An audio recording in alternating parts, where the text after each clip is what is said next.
తండ్రి. ఆమేన్. హల్లెలూయా, హల్లెలూయా. చెప్తాం హల్లెలూయా. దేవునికి స్తోత్రం కలుగును గాక. అందరు బాగున్నారా అక్క? బాగున్నారా? బాగున్నామన్న వాళ్ళు హల్లెలూయా, బాగలేమన్న వారు హల్లెలూయా. ఆల్మోస్ట్ అందరూ నిజంగంటే చాలా చోట్ల నేను ప్రార్థన కూడిక పెట్టాము. ఎక్కడికి వెళ్ళినా ఏ చోట పెట్టినా ఇంత సంతోషంగా కనబడేటట్టుగా ఇంత ఆనందంగా ఉండేటట్టు ఎక్కడ మేమైతే చూడలేదు. ఇక్కడ మిమ్మల్ని చూస్తున్నాను. దేవునికి మహిమ కలుగును గాక.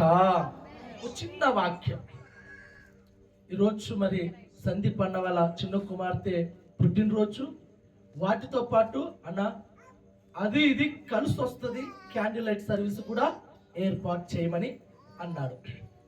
రాత్రి మేము ఓ ప్రాంతానికి ప్రార్థనకి వెళ్ళి వస్తున్నప్పుడు అన్నతో నేను చెప్పాను, బ్రదర్ మరి రేపు నీ కుమార్తె పుట్టినరోజు, వాటితో పాటు చిన్న సెమీ క్రిస్మస్ పండగలక జరిపించు అన్నావు కదా, మరి రేపు నేను పాప బర్త్డేకి సంబంధించిన వాక్యం చెప్పాలా, క్రిస్మస్కి సంబంధించిన వాక్యం చెప్పాలా అని చాయిస్ ఆయనకు వదిలా.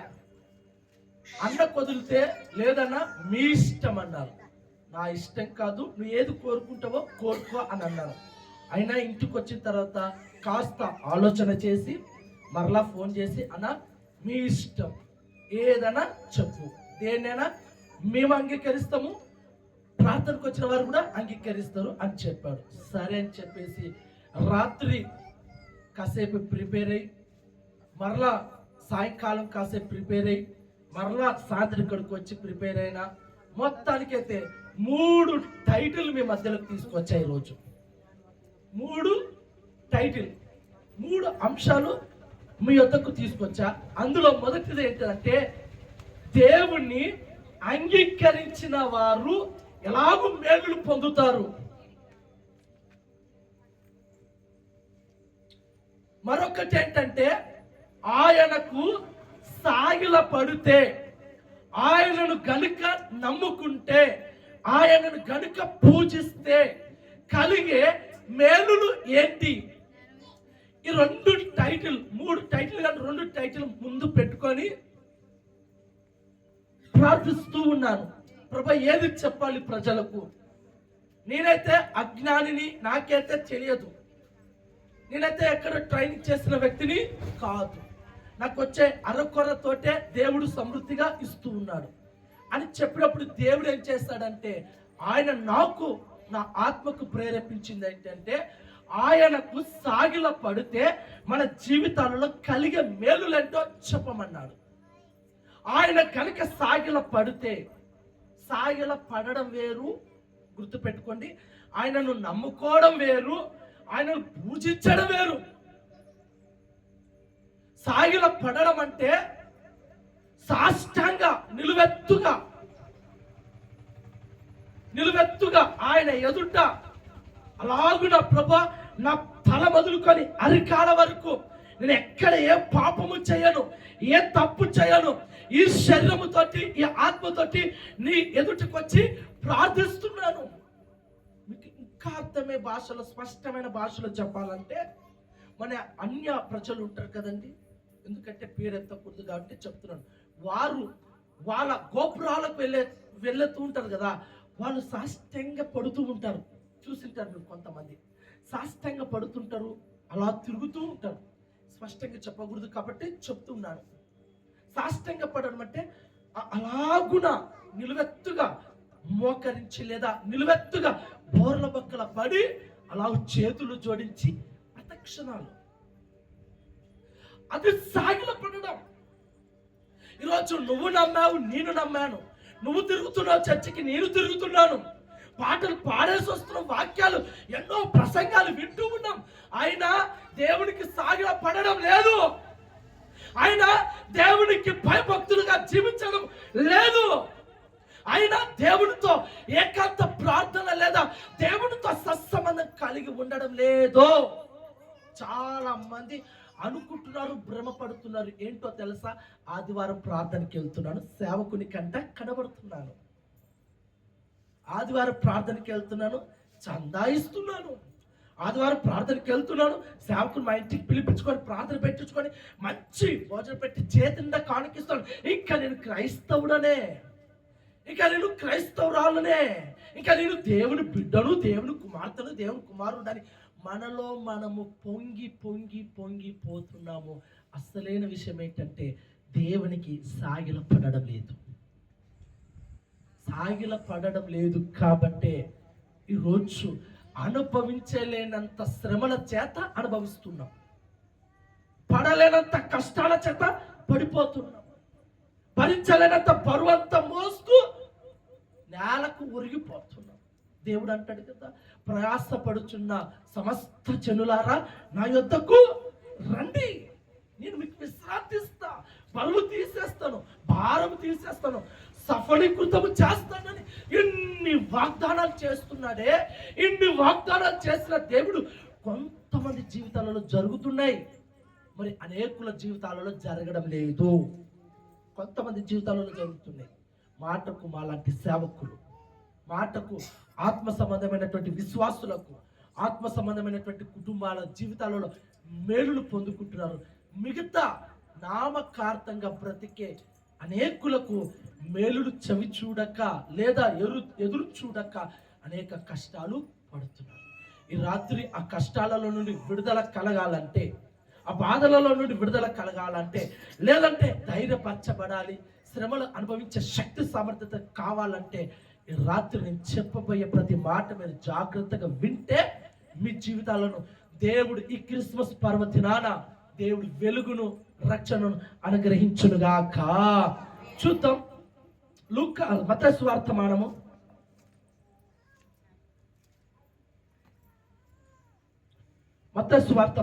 2వ అధ్యాయము 11వ వచనం.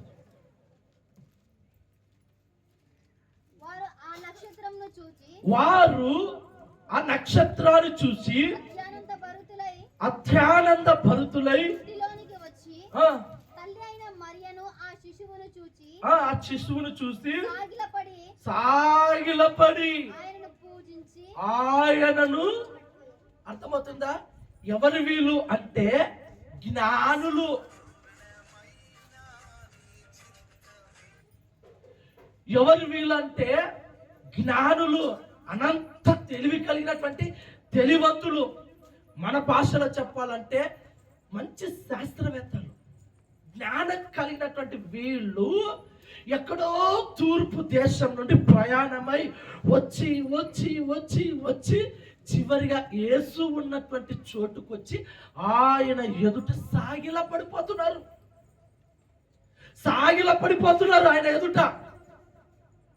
ఇదిగో రాజా, యేసయ్యా, నువ్వు దేవుడవని, నువ్వు నిజమైన దేవుడవని, మా పాపాలను భరించుటకు, శాపాన్ని తొలగించుటకు, కష్టాన్ని తొలగించుటకు అప్పుడెప్పుడో యెషయా గ్రంథంలో రాసి పెట్టావు, మీకా గ్రంథంలో రాసి పెట్టావు ప్రవక్తల ద్వారా. అది ఇప్పుడు జరిగింది, నిన్ను కనులారా చూడాలి అని చెప్పి ఏం చేస్తారంటే జ్ఞానులందరూ కలిసి ముల్లా మూట అన్ని సర్దుకొని వాళ్ళు కలిగినటువంటి ధన సంపదలో కొంత భాగం కానుకగా తీసుకొని మోసుకుంటూ వస్తున్నారండి. మోసుకుంటూ వచ్చి వచ్చి మార్గ మధ్యలో దారి తప్పిపోయారు. ఆ వాక్యం నేను నందుకొట్కూరులో చెప్తాను, దారి తప్పిన జ్ఞానులు అనేది. దారి తప్పిపోయారు. హేరోదు రాజు దగ్గరకు వచ్చాడు, కాస్త సంభాషణ జరిగింది. తర్వాత అక్కడి నుండి మళ్ళీ బయటకు వచ్చారు, నక్షత్రం వెలిసింది, అక్కడే దారి చూపించింది. ఆయన ఎదుటకు పోయి సాగిల పడిపోయారంట. సాగిల పడి పూజించి ఆరాధించి కానుకలు సమర్పించుకున్నారంట. ఆలోచించండి. జ్ఞానులైనటువంటి వారే దేవుని ఎదుట సాగిల పడితే మూర్ఖురాలుగా నువ్వెందుకు దేవుని ఎదుట సాగిల పడమంటే సాగిల పడలేకపోతున్నావు? ఈ దేవుడు పరాయి దేవుడు అని ఎందుకు అనుకుంటున్నావు? ఈ దేవుడు మన దేవుడు కాదని ఎందుకు అనుకుంటున్నావు? ఈ దేవుడు విదేశీ దేవుడు అని ఎందుకు అనుకుంటున్నావు? విదేశాలలో ఉన్నటువంటి ఆ జ్ఞానులే యేసు దగ్గరకు వచ్చి మోకరించి సాగిలపడి నమస్కరిస్తుంటే మనమేమో విదేశీ దేవుడు, ఆ దేవుడు, ఈ దేవుడు అని ఎంత అనుకుంటున్నామో తెలుసా అండి? అర్థమవుతుందా? సాగిల పడాలి. సాగిల పడినప్పుడే దేవుడు మన జీవితాలలో జరిగే మేలులు ఒక 3 లేదా ఒక 4 పాయింట్లు చెప్తాను. ఎక్కువ చెప్పాను ఎందుకంటే సమయం చాలా తక్కువ ఉంది కాబట్టి కొద్దిగా చెప్పేస్తాను. సాగిల పడడం వల్ల మనకు కలిగే మేలులు ఏంటంటే ఒకటి మన మనవి దేవుడు వింటాడు.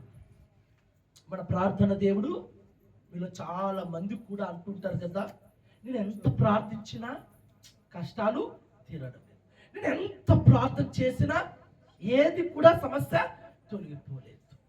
ఎందుకు తొలగిపోలేదు, ఎందుకు కష్టాలు ఇంకా పడుతున్నావంటే దేవుని ఎదుటకి వస్తున్నావే తప్ప వచ్చినట్టే వెళ్ళిపోతున్నావు. వచ్చినట్టే వెళ్ళిపోతున్నావు. ఆయన ఎదుట సాగిలపడి ప్రార్థించే తత్వము లేదు. ఒకసారంట ఓ ప్రాంతంలోన ఓ భార్యాభర్తలు ఇద్దరు ఉన్నారు. ఆ భార్యాభర్తలు ఎంత ప్రేమ అంటే చక్కటి ప్రేమ.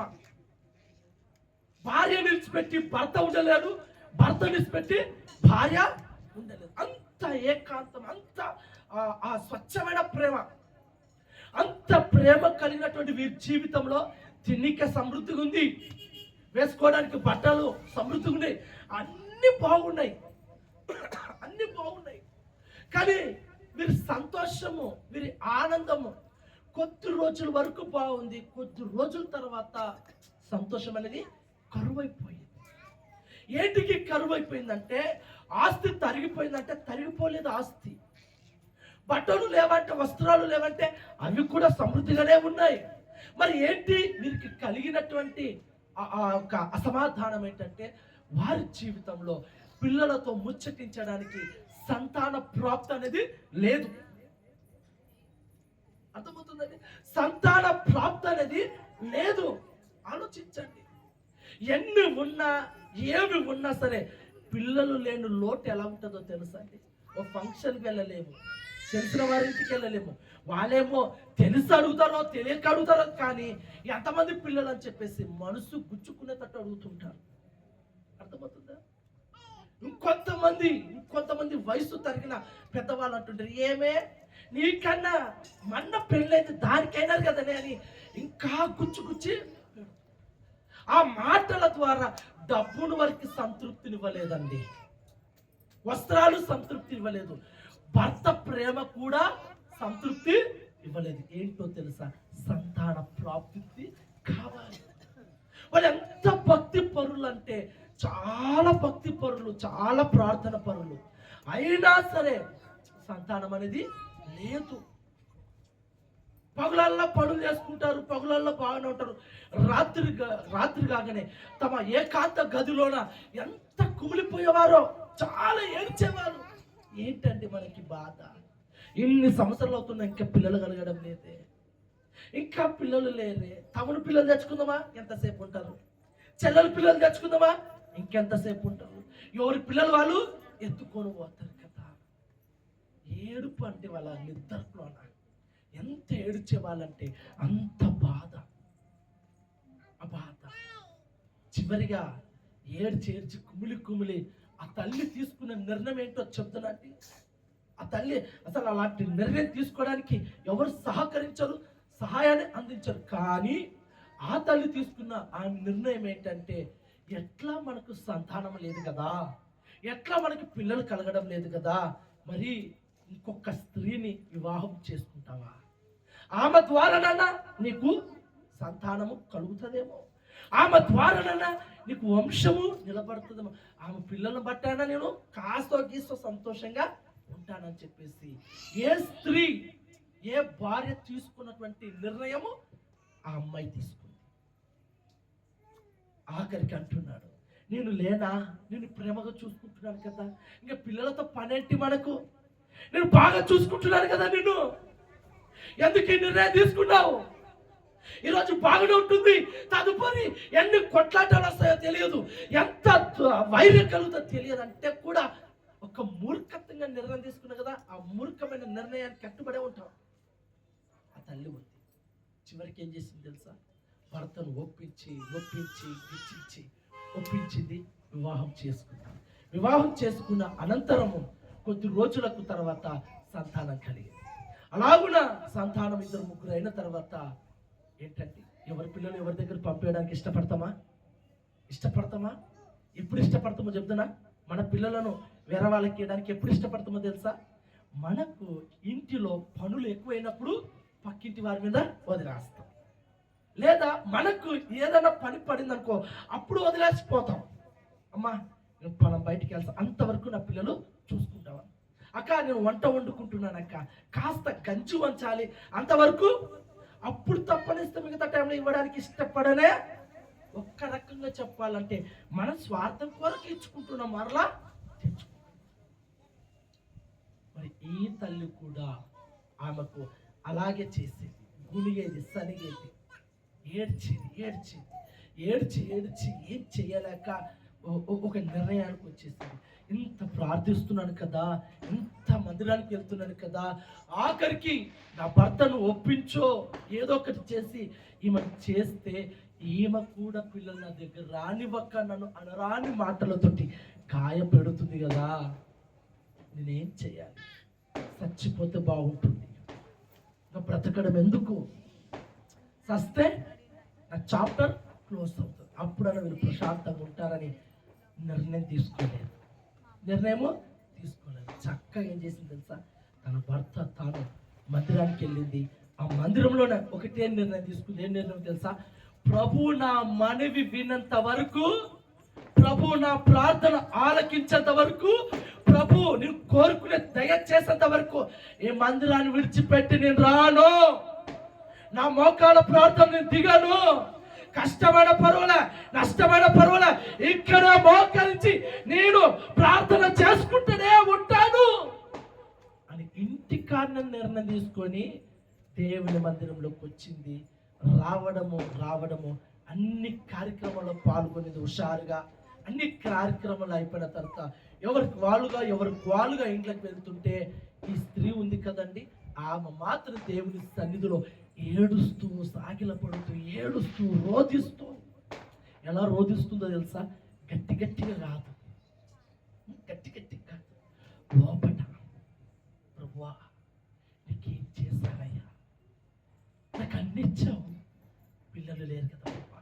ఎలా ఏడుస్తుందంటే అంత ఏడుస్తుంది. ఎందుకు ఈ ఏడుపు ఫస్ట్ రాలేదు? ఎందుకు అంటే ఎవరికే కానీ సమస్య తక్కువ ఉన్నప్పుడు ఏడుపులు రావండి. కష్టాలు తక్కువ ఉన్నప్పుడు ఏడుపు వస్తుందా? ప్రార్థనలు వస్తాయా?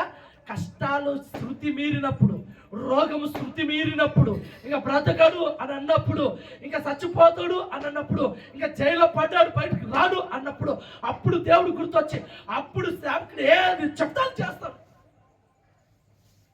అదేదో దేవుని ఎదుట ఫస్ట్ సాగిల పడింటే, ఫస్ట్ బాగా ప్రార్థన చేసుకునింటే మన దేవుడు వినే దేవుడా, వినని దేవుడా? అర్థమవుతున్న మాటలు. మనం చేసే ప్రార్థన మన దేవుడు వినేవాడా, వినని వాడా? వినే దేవుడు ఎందుకు మన సమస్యలు, లేదా ఎందుకు మన కష్టాలు, లేదా ఎందుకు మనకు ఉన్నటువంటి ఈ బాధలు, ప్రార్థనలకు జవాబు రాలేకపోతుందంటే సాగిలపడి ఆయన సన్నిధిలో తీర్మానంతో ప్రార్థించలేకపోతున్నాం. ఒకసారి ఆలోచించండి. అలా చేసింది. అలా చేయడం ద్వారా ఏం జరిగిందో తెలుసా ఆమె జీవితంలో? చెప్తున్నా హల్లెలూయా అంటే మనకు తెలుసు. ఆమె జీవితంలో చక్కటి కుమారుడు. ఏ కుమారుడో తెలుసా? సమయోలు అనే ప్రవక్త. ఎవరండి? సమయోలు అనే గొప్ప ప్రవక్తనిచ్చాడు. ఎంత సంతోషం తెలుసా? ఈ రాత్రి మీరు కూడా సాగిలపడి ప్రార్థన చేసుకోగలిగితే నా ప్రభు నిశ్చయముగా గొప్పవి అద్భుతములు మీ జీవితంలో జరుగునుగాక.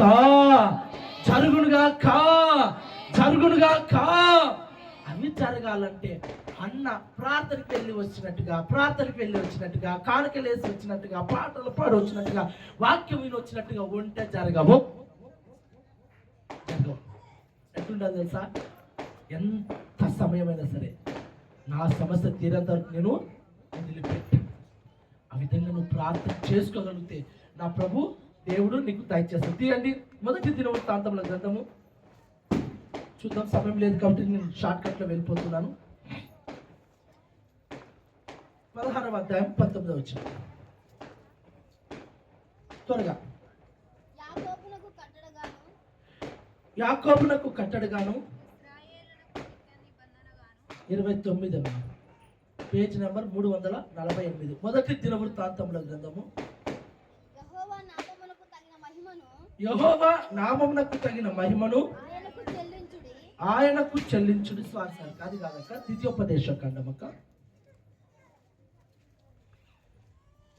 చాలా రాసి పెట్టుకున్నాను, కొన్నిటి మాత్రమే వివరించి చెప్తున్నాను. ఈ లైట్ ఆగిపోతుంది. ద్వితీయోపదేశ కాండము 9వ అధ్యాయము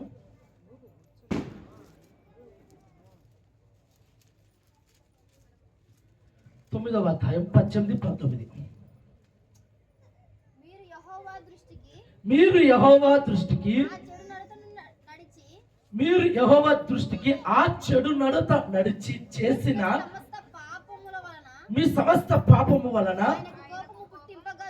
ఆయనకు కోపం పుట్టింపుగా చూచి మునుపటి వలె అన్న పానములను మాని 40 పగళ్ళు 40 రాత్రులు నేను యెహోవా సన్నిధిలో ఎన్ని రాత్రులు అండి, ఎన్ని పగులు? 40 పగుళ్ళు 40 రాత్రులు ఎవరి సన్నిధిలో సాగిల పడ్డారంట వీళ్ళు? దేవుని సన్నిధిలో. ఎలాగునంటే వాళ్ళ చెడుతనమును అన్నిటిని మానేసి, వాళ్ళ పాపముల అన్నిటినీ మానివేసి దేవుని సన్నిధిలో 40 రాత్రులు 40 పగులు అన్నపానము, అన్నము ప్లస్ పానము, త్రాగే నీరు, తీసుకునే కూల్ డ్రింక్స్, తీసుకునే మజ్జిగ, తీసుకునే టీ అన్నిటిని మానేసి ఆయన సన్నిధిలో ఏం చేశారండి? ఏం చేశారు? సాగిలపడి ప్రార్థిస్తున్నారు. ఆలోచించండి, మనం ఎంతసేపు ప్రార్థించగలుగుతున్నాం?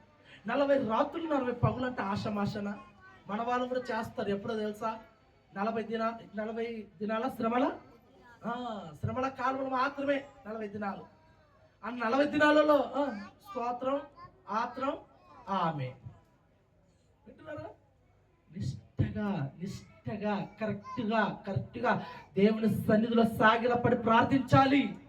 నినవే పట్టణం నాశనం అవుతుందని చెప్పేసి యోనా ప్రకటించినప్పుడు ఏం చేశారు? పట్టణమంతా కూడా సాగిలపడి వస్త్రాలు తీసేసి అన్నిటిని తీసేసి ప్రభు సన్నిధిలో ప్రార్థిస్తున్నారు. యేసయ్యా, మా పట్టణం నాశనం అవ్వకూడదు, మా పట్టణాన్ని కాపాడు. సాగిలపడి, ఈరోజు సాగిలపడి ప్రార్థిస్తే నీ మనవి దేవుడు వింటాడు. అన్న మనవి దేవుడు విన్నాడు. నినవే పట్టణస్తుల మనవి దేవుడు విన్నాడు. ఎందరో ప్రార్థనలు వింటూ ఉన్నాడు. అబ్రహాం ప్రార్థన విన్నాడు, ఇస్సాకు ప్రార్థన విన్నాడు, దావీదు ప్రార్థన, ఎందరి ప్రార్థనలు విన్న దేవుడు ఈరోజు నీ ప్రార్థన ఎందుకు వినడం లేదు? ఎందుకు నీకు జవాబు రావడం లేదు? కారణం ఏంటో చెప్తున్నా, సాగిలపడే తత్వం మనలోకి లేదు. సాగిలపడడం అంటే అర్థం ఏంటో చెప్తున్నా, బోర్ల బొక్కలు పట్టుకొని అటు ఇటు పొరలమని కాదు. సాగిలపడడం అంటే ఇక్కడి నుంచి ఈ తల నుంచి ఈ కాల అరికాల వరకు పాపము లేకోకుండా ఉండాలి, తప్పులు చేయకోకుండా ఉండాలి, నేరములు చేయకోకుండా ఉండాలి, అబద్ధాలు ఆడకోకుండా ఉండాలి. ఆలోచించండి, చెయ్యన్నా తప్పు చేస్తుంది, కన్నన్నా తప్పు చేస్తుంది, మైండ్ అన్నా తప్పు చేస్తుంది, కాలన్నా. మొత్తానికైతే ఈ శరీర అవయవములో ఏదో ఒక అవయవము చేత తప్పు చేస్తున్నాం, చేస్తున్నాం.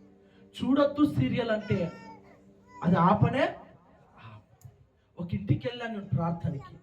ఆ ఇంటికి వెళ్తే ఆ ఇంట్లో ఓ తల్లి ఉంది, ముసలామ.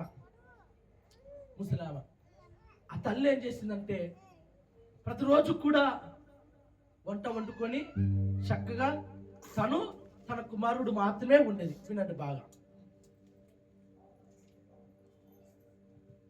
గ్యాస్ స్టవ్, పొయ్యి, రూము వేరుంటుంది, టీవీ రూము వేరుంటుంది, అవునా కదా? రెండు వేరు ఉంటుంది. కొడుకు ఏం చేసినాడంటే కొద్ది రోజుల తర్వాత నేను క్యాంపస్కి వెళ్తున్నాను మమ్మీ, నేను వచ్చేపాటికి లేట్ అవుతుంది కాబట్టి నువ్వు జాగ్రత్తగా చేసుకొని తిని ఉండు అని చెప్తుంది.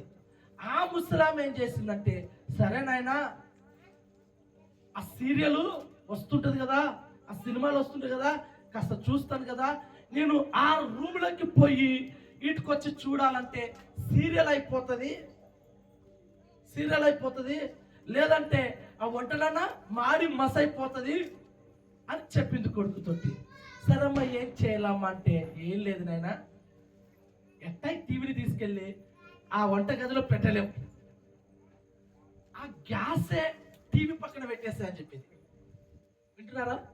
ఆ గ్యాసే టీవీ పక్కన పెట్టేస్తా అని చెప్పి శుభ్రంగా కూర్చుంది.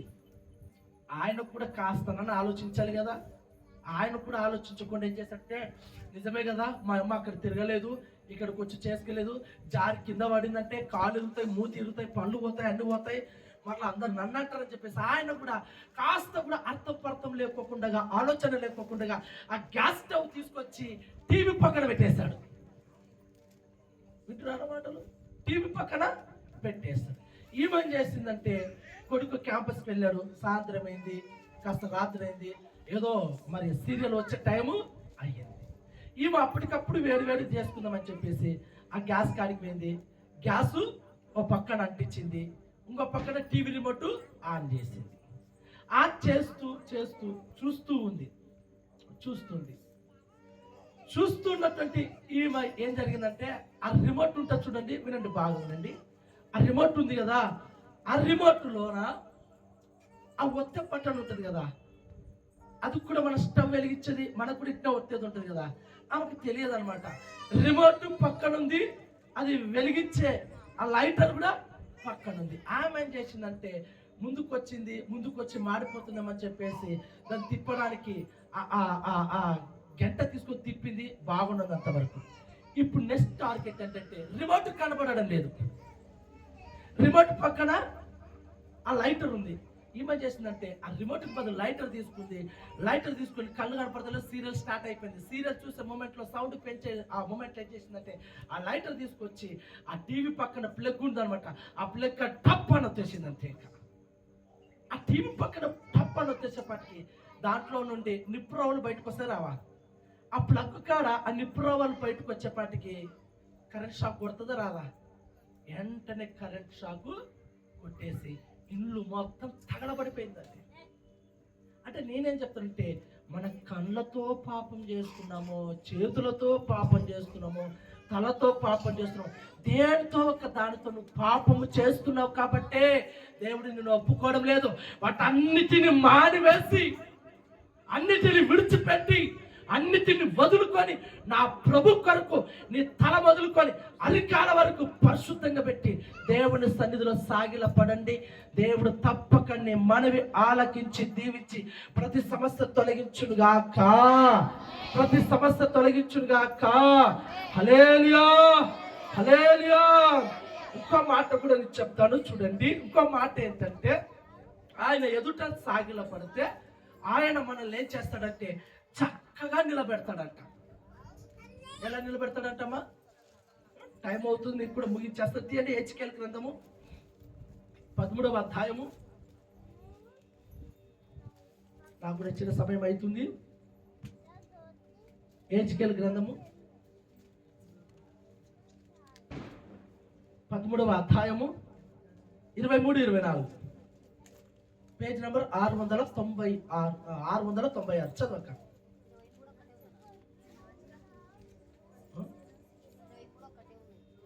హెచ్కేల్ 13వ అధ్యాయము చదవక. మీరికను వ్యర్థమైన దర్శనములు కనకయుందురు, సోద చెప్పకయుందురు, నేను యెహోవానని మీరు తెలుసుకున్నట్లు నా జనులు మీ వశము నుండి విడిపించేదను. హల్లెలూయా, హల్లెలూయా. ఇక్కడ ఏం రాయబడిందంటే,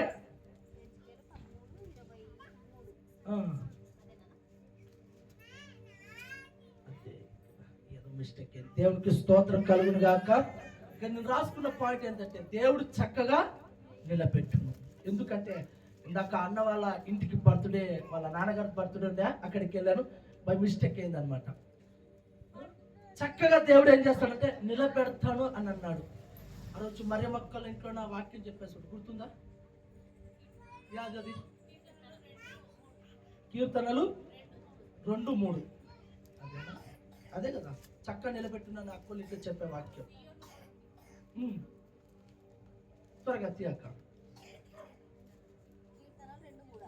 2:3 అంట కాదు. హల్లెలూయా హల్లెలూయా. 20 అంటే కదా, 20.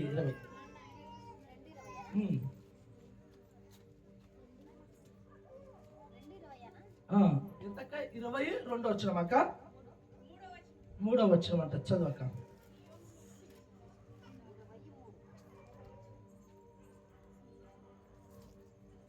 దేవునికి స్తోత్రం కలుగును గాక. హల్లెలూయా. 20వ అధ్యాయము 7వ వచనం అక్క, 3వ వచనం కాదు, సారీ. కొందరు రథములను బట్టి, కొందరు గుర్రములను బట్టి అతిశయపడుదురు, మనమైతే మన దేవుడైన యెహోవా నామం బట్టి అతిశయపడుదుము. వారు కృంగి నేల మీద పడి ఉన్నారు, మనం లేచి చక్కగా నిలుచుచున్నాము. చక్కగా దేవుని సన్నిధిలోకి వచ్చి సాగిలా పడితే దేవుడు నిన్ను, నీ కుటుంబాన్ని చక్కగా నిలబెడతాడంట. చక్కగా నిలబెట్టడం అంటే అర్థం ఏంటంటే, కొందరు బ్రతుకులు అవమానకరంగా ఉంటాయి, కొందరు జీవితాలు అస్తవ్యస్తంగా మారిపోతుంటాయి, కొందరి జీవితాలు ఎప్పుడు గొడవలు, కొట్లాటలు వీటితోనే గడిచిపోతూ ఉంటాయి. చక్కదనం అనేది ఉండదు.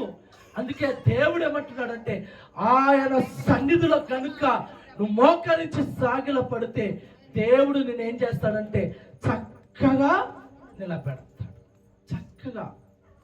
చక్కటి సంసారం. ఒక ఇంటికి వెళ్ళానండి, నా వైపు చూడండి, నేను చెప్పి ముగించేస్తాను. దేవునికి మహిమ కలుగును గాక, దేవునికి స్తోత్రం కలుగును గాక. ఒక ఇంటికి నేను ప్రార్థనకి వెళ్ళాను. ఆ ఇంటి ఆ తల్లి, ఆ అమ్మాయి ఏమనిందంటే, అన్న నాకు కుమారుడు పుట్టాడు, ఇదిగో చూడన్నా అని చెప్పేసి చూపించింది. చూపించిన తర్వాత, అన్న కంపల్సరిగా వీని ఎంటికలకు నువ్వు తప్పకోకుండా రావాలి అని చెప్పింది. సరే అమ్మా, ఎప్పుడు పెట్టుకుంటావో అప్పుడు చెప్పు, వస్తానన్నాను. వాడేమో బాగున్నాడు, లడ్డులక్క, ముక్కు, మూతి మొత్తం అన్ని కూడా చక్కగా ఉన్నాయి. వానికి లేదు ఏంటంటే ఎంటికెళ్ళవు. మూతి చక్క ఉంది, ముక్కు చక్క ఉంది, అన్ని చక్క ఉన్నాయి. వాడికి లేదు ఏంటంటే ఎంటికలు ఒక్కటి లేదు. నాతో చెప్పిన, అప్పటికల్లా ప్రార్థన చేయండి, నా కొడుకుకి ఎంటికలు రావాల. సరే అమ్మ, ఖచ్చితంగా నేను ప్రార్థన చేస్తాలే తల్లి, అయినా దేవుని ఇష్టం మనదేముందిలే తల్లి, నువ్వు ప్రార్థన చేసుకో అని చెప్పాను. నేను వచ్చేసాను. కరెక్ట్గా సంవత్సరానికి బహుశా మొన్న రీసెంట్గా వాళ్ళ ఇంటికి నేను ప్రార్థనకి వెళ్తే, అన్నా రేపు నా కుమారుడు ఎంటికలు తీయాలన్నా, నువ్వు ఖచ్చితంగా రావాలన్నా అని చెప్పింది. సరేమ్మా వస్తానమ్మా, వాడిని ఎత్తుకరామ్మా అని చెప్పా. వాడిని నా దగ్గరికి ఎత్తుకొచ్చేవాడు, వాడు ఇట్టున్నాడు అట్టున్నాడు. ఆ ముసుగు తీయమ్మా తల మీద ఉన్నట్టువన్నా. ఆ పాప ఏమో, ఆ అమ్మాయి ఏమో కాస్త భయపడుతూ నవ్వుతూ ఉందనమాట. నాకు అర్థం కాలేదు. తీయమ్మ ముసుగు అనేపాటికి, ఆ ముసుగు తీసేపాటికి వాడికి అప్పటికి ఒక ఎంటిక రాలేదు. ఏమో వీనికి ఒక ఎంటిక రాలేదు కదా తల్లి, ఏడకాలు చేయాలి తల్లి నేను ఎంటికలు అంటే. చక్కటి అవయవములు, చక్కటి తల వెంట్రుకలు, చక్కటి గోర్లు, చక్కటి చేతి వేలులు, అన్నిటితో పాటు చక్కటి భవిష్యత్తు కూడా కావాలి. ఈరోజు వివాహాలు చేసుకున్న వాళ్ళు ఏం చేస్తారు తెలుసా? వెళ్ళి పేరు బలం, భవిష్యత్తు బలం అన్ని తెలుసుకొని, మా అమ్మాయిని ఆ ఇంటికి ఇస్తున్నాం, చక్కగా సంసారం నిలబడుతుందా అయ్యా అని అడుగుతారు. అవునా కదా? చక్కగా నిలబెట్టాలంటే దేవుడు తప్ప ఎవ్వరూ నిలబెట్టాలి. మన శరీరంలో మన అవయవములు ఎలా చక్కగా ఉండాలి. కర్రగా ఉండకూడదు, తెల్లగా ఉండాలి, జుట్టు బాగుండాలి, ముక్కు బాగుండాలి, మూతి బాగుండాలి, జడ బాగుండాలి. ఆమెదొకటికి ప్రార్థనకి వెళ్ళా. ముసలామా అండి, దాదాపు 80 ఏళ్ళు ఉంది. ఆ ముసలామా ఏమని కోసం ఏమని ప్రార్థన చేయాలా అని చెప్పేసానంటే, ఏం లేదయ్యా, ఏం లేదు సార్, నా ఎంటికలు దండిగా వచ్చేటట్టు ప్రార్థన చేయని చెప్తుంది. ఎంత ఉన్నాయి మా ఎంటికలు అంటే ఆ ముసుగు తీస్తే మొత్తం తెల్లంటికలు ఇంత పిలకబడింది, ఇంత పిలక. సరే ప్రార్థన చేశాను. ప్రార్థన చేసిన తర్వాత కొద్ది రోజుల తర్వాత ఆ ఇంటికి వెళ్తే బాగా వెనక ఎంత పిలక వచ్చేసిందండి. ఆ పిలకను చూసి నాకు చూపించడానికి ఎంత తల్లాడుతుందో అంటే అర్థమైందా. అన్న నువ్వు ప్రార్థన చేసావు కదా అని నేను అవి అడగడం లేదు. నువ్వు వయసు పిల్లలైతే ఏమో ఎట్టుందమ్మా అని అడగొచ్చు, అవునా కదా. ముసలామ్మ ఎంటికలు ఊడిపోతాయని అందరూ తెలుసు. ఈమెకు పెరిగిన ఎంటికలు గట్టిగా పెరిగేపాటికి ఎంటికలు చూపించడానికి మిసుకు తింటుంది, ఆ కొమ్ము తీస్తుంది, సర్దుతుంది. నేనేమో గుర్తుపట్టలేకపోయినా. నాతో పాటు వచ్చిన విజయక్క అన్న ఒక్కసారి ఆ ఎంటికలు చూడన్న అంత నాలో చూపిస్తుంది కదా అంటే, అమ్మా నీ తాపత్రయం అంతా నాకు నీ ఎంటికలు చూపించాలన్నా అని చెప్పేసి ఎదిగి చూస్తుంది. అంత పిలక వచ్చేపాటికి ఏమన్నా సంతోషమా అని. ఈ మాట నేను ఎందుకు చెప్తున్నట్టే, మన సంసారాలు, మన జీవితాలు, మన బ్రతుకులు కూడా చక్కగా కట్టబడుతుంటే ఎంత సంతోషం ఉంటుందండి. ఇంటిలో ఎవరు చనిపోయినా ఇంటికే నష్టం, ఇంట్లో ఎవరు బాగులేకపోయినా ఇంటికే కష్టం, ఎవరు ఏమైపోయినా ఇంటికే తీవ్ర బాధ. అందుకే దేవుడు ఈ రోజు అంటున్నాడు కదా, ఆయన ఎదుట సాగిలపడగలిగితే నీ మనవి వింటాడు, మనవితో పాటు నీ కుటుంబాన్ని నిన్ను చక్కగా నిలబెడతాడు, చక్కటి స్థితిలోకి దేవుడు తీసుకొస్తాడు. మరి మీరు దేవుని ఎదుట ప్రభా ఇంతవరకు నా తల వదులుకొని అరికాల వరకు కూడా ఏదో ఒక అవయవము చేత తప్పు చేశాను, పాపము చేశాను, చూడొద్దు అనుకున్నాను, సీరియల్ కళ్ళతో చూశాను, కొట్టొద్దు అనుకున్నాను, చేతో కొట్టాను, తనకూడదు అనుకున్నాను, కాళ్ళతో తన్నాను, బూతు మాటలు మాట్లాడకూడదు అనుకున్నాను, నా నాలుకతో అవే మాట్లాడాను, ఆలోచించకూడదు అనుకున్నాను, చెడ్డ తలపులే నాకు వస్తున్నాయి. వీటితో నీ సన్నిధికి వచ్చి ప్రార్థించానయ్యా, నన్ను క్షమించవా, నన్ను క్షమించవా, నా తప్పు తెలుసుకున్నాను, నన్ను క్షమించు. ఈరోజు నా మనవి విని నా ఇంట్లో నా కష్టాలు తీర్చవా, నా ప్రార్థన విని నా ఇంట్లో బాధలు తొలగించవా అని ప్రార్థించండి. తప్పక బాధలు తొలగిపోతాయి. రెండో పాయింట్ చెప్పాను, మీ సంసారాలను చక్కగా నిలబెడతాడు. ఆ విధంగా నా ప్రభు మీ కుటుంబాలను దేవుడు నిలబెట్టునుగాక. హల్లెలూయా. చక్కగా దేవుడు మీ కుటుంబాలను మీ సంసారాలను నిలబెట్టునుగాక. దేవుడే మీకు తోడుగా ఉండునుగాక. ఇక మూడవది వచ్చేసి చెప్పండి కానీ టైటిల్ చెప్తున్నాను. మూడవది వచ్చేసి శ్రమలలో కష్టాలలో కూడా తోడుగా ఉంటాడు. ఉదాహరణకు దానియేలు ఎంతటి కష్టతరంలో పడి ఉన్నాడు, దేవుడు తోడున్నాడా లేదా మీకు తెలిసిన వాక్యమే, నేను చెప్తున్నాను పాయింట్ మాత్రమే. దేవునికి సాగిల పడితే దేవుడు మన ప్రార్థన వింటాడు. 2 మన సంసారాలు మన జీవితాలు చక్కబెడతాడు. 3 శ్రమలు వచ్చినా కష్టాలు వచ్చినా నష్టాలు వచ్చినా మన తోడై ఉంటాడు. 4 ఏం చేస్తాడంటే దేవుడు రక్షించుకొని ఆయన సన్నిధిలోకి చేర్చుకుంటాడు. ఒక తీర్మానంలోకి రండి, ఇక నేను నా శరీరంతో ఏ తప్పు చేయను, ఏ పాపము చేయను, కరెక్ట్గా ఉంటాడు, పరిశుద్ధుడిగా పరిశుద్ధురాలుగా ఉంటాడు. ఇక నా ఇంట్లో ఉన్న అటన్నిటిని తొలగించు దేవాన్ని అడగలిగితే నిజంగా నా ప్రభు సహాయం చేయునుగాక. మోకరించి ప్రార్థన చేసుకుంటాం, మోకరించి ప్రార్థన చేసుకుందాం. దేవుని తీర్మానం తీసుకోండి. నారే నారే అమ్మ సహోదరి, మోకరించంత ప్లేస్ లేదు కాబట్టి కూర్చున్న చోటనే ప్రభువా నీకు సాగిల పడడం అంటే నా అవయవంలో తేలుతోని తప్పు చేయకూడదు ప్రభువా.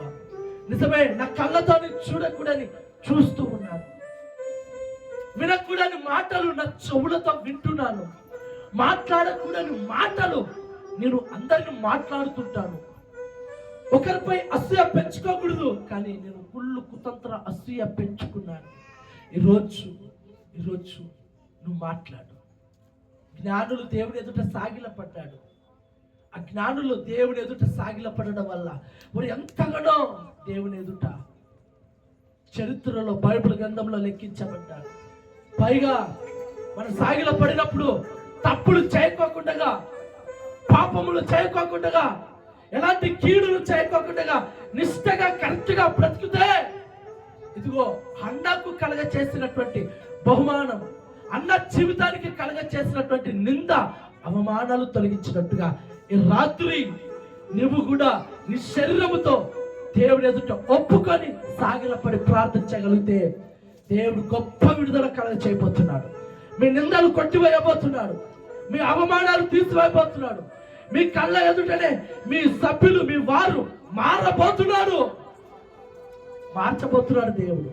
మీరు అడగండి రాత్రి, ప్రభువా నా ప్రార్థన ఆలకించు, ప్రభువా నా ప్రార్థన ఆలకించు, నాకున్న కష్టాలు తొలగించు. అడగండి, అడగండి, తప్పులేదు, అడగండి. హృదయమందు అడుగు దేవుని. యేసయ్యా, ఎన్నో రోజులుగా కష్టపడుతున్నాను, ఎన్నో రోజులుగా నలిగిపోతున్నాను, ఎన్నో రోజులుగా వేచాడిపోతున్నాను, కృంగిపోతున్నాను. అయ్యా, ప్రార్థనకి వెళ్ళి వస్తున్నాను, మందిరానికి వెళ్ళి వస్తున్నాను, పాటలు పాడేసి వస్తున్నాను, వాక్యాలు చదివేసి వస్తున్నాను, కానుకలు ఇచ్చేసి వస్తున్నాను. కానీ ఎక్కడేసిన బ్రతుకు అక్కడే ఉండిపోయింది నా తండ్రి. ఈ రాత్రి నా బ్రతుకు మారాలి. ఈ రాత్రి నా భర్త బ్రతుకు మారాలి. ఈ రాత్రి నా పిల్లలు మారాలి. ఈ రాత్రి నా కుటుంబమే మారాలి. ప్రభువా మారాలి దేవా. నా ప్రార్థనకు జవాబు కావాలి.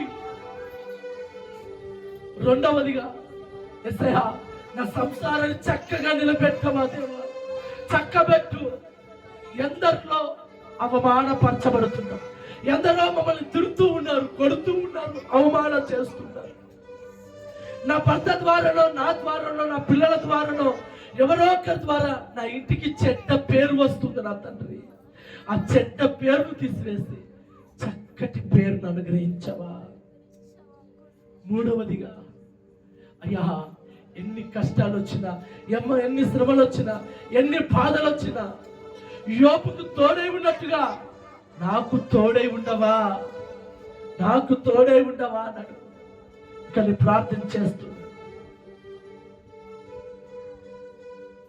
తీర్మానించుకునేవాడు మీ కుడి హస్తాన్ని ప్రభు వైపు చూపించండి. కానీ నీ శరీరంతో ఏ తప్పు చేయను, ఏ సినిమాలు చూడను, ఏ సీరియల్ చూడను, ఏమీ చూడను, ఎవరిని తిట్టుకోను, అనను, ఏ చెడ్డ మాటలు నా చెవున వినను ప్రభువా అని నువ్వు తీర్మానించుకున్నప్పుడే చెప్పబడిన ఈ వాక్యం యొక్క మీ జీవితంలో నెరవేర్చబడుతూ ఉంటుంది.